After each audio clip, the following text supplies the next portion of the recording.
Previously, Bobby Fischerman's friends, Average Joe and Peter Potzer, found themselves in Potzer prison trying to solve the Eagles' chess puzzle. Meanwhile, Bobby Fischerman had been traveling with the magician to the chess festival. And when he arrived, the first thing that he saw was a knight wearing armor sitting in front of a chessboard. And the knight said to Bobby, "Hark, good sir, would thou care for a match of chess? Should thou prove thyself victorious, I shall bestow upon thee this enchanted key." Bobby said, "Well, I do like to play chess, but what is the key for?" "By my sword, I've heard tale 'tis meant for a treasure hidden deep within the Whispering Woods." Now, Bobby liked the sound of that because if there was a treasure chest, there was probably treasure, and that seemed like a good bargaining chip to give the pirates. So he agreed to the match. And then he said, "And by the way, what happens if I lose the game?" The knight said, "Ha! If thou art defeated, thou wilt be bound and become my captive." Well, Bobby didn't really like the sound of that, but he was pretty confident in his chess abilities, and so the match began. So the knight took the white pieces, and Bobby was playing as black. And here's how their game went. The knight played d4, and Bobby played knight to f6, decided to go for a King's Indian type of setup, which he was very comfortable with. Knight to c3, bishop g7, and e4. So this is the standard starting move order for the King's Indian defense, but now the main move here is d6, but Bobby decided to play castles, which is not really a bad move, but it does allow e5, which is kind of the point of d6, and by allowing e5, you have to be willing to play very passively, and he dropped the knight back to e8. The knight, seeing this opportunity, decided to take complete control of the center and played the move f4. Now, it's a very intimidating position, but sometimes these pawns are actually targets because white can be overextended. And that's exactly what Bobby tried to do. He started to attack the center. He played d6, and then he played c5.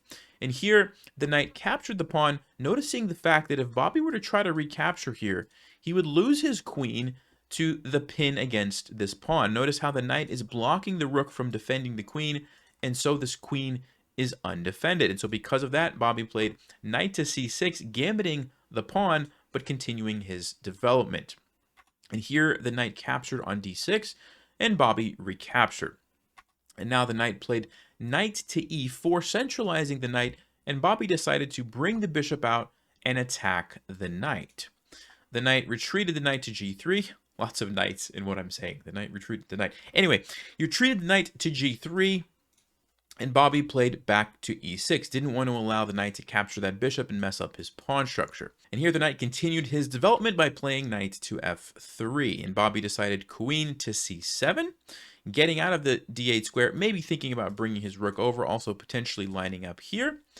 The knight played queen to b1, an interesting move. Looks like he's setting up to play f5, and Bobby decided now was the time to capture on e5. The knight did indeed follow up with the plan of pushing the pawn to f5, and here Bobby played e4. Very interesting move, sacrificing his bishop, but allowing himself the trade if that happened, and that's exactly what the knight played. He took the bishop, and Bobby took the knight. Here the knight recaptured, and Bobby played the move f5, kind of shutting down the queen along this diagonal, also taking away some squares from the knight, and not allowing white to capture here as well. f4 was played. Bobby played knight to f6, finally bringing that knight back into the action. And here the knight played the move bishop to e2, finishing his development. Bobby played rook f to e8, hunting down this weak pawn, king to f2, and now he captured it. And here the knight played rook to e1, trying to get some support along the e-file. And Bobby played the move rook a to e8, creating the battery with the rooks lining up. And you can see there's a lot of pieces along this e-file, and he's got the double battery, which is very, very nice for Bobby. The knight played bishop to f3, and here Bobby Fischerman had a very nice idea. If you would like to pause, what do you think he played next, and what was his idea behind this next move? Well, if you had a chance to look at that, the move that he played was rook takes e3, sacrificing the rook for the bishop. Why did he do that? Because after this recapture, he was going to be able to trade, and he had thought of a very clever follow-up from this position. What do you think Bobby Fischerman played next? If you had a chance to look at that, it's the spectacular queen takes f4, giving up the queen for free And why did he do that? Because if white captures this, there is a follow-up. Bishop to h6 is checkmate in one move. Look at the bishop, look at the knight, and look at this knight and this pawn.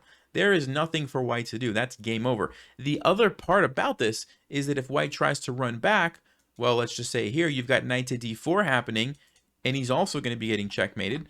And on king to f2, trying to defend this way, again, the pieces are just piling in. Knight to g4, knight to e3, and let's see, what's the follow-up here? Knight to e5, and there is just so much happening here. There's so many threats that white is completely losing. So after Bobby played this brilliant move, the knight thought about it for a little while and then decided to resign. He said, "Hail! Well met, my friend. Thy skill is impressive, and as promised, I present thee with the key." And with that, he handed Bobby Fischerman the enchanted key. Bobby put the key into his pocket and then continued into the festival to find the puzzle competition. And that's where we'll pick up our story next time.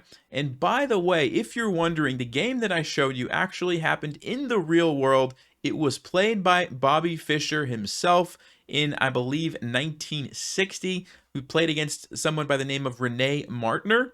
And this was one of his best games ever played because of this brilliant queen sacrifice on f4. If you guys could do me a favor and comment below, do you like this type of video with the games played as opposed to the puzzles, or do you prefer the puzzles better, or would you like a mixture of both? If you could just give me a comment, let me know, I'd really appreciate that.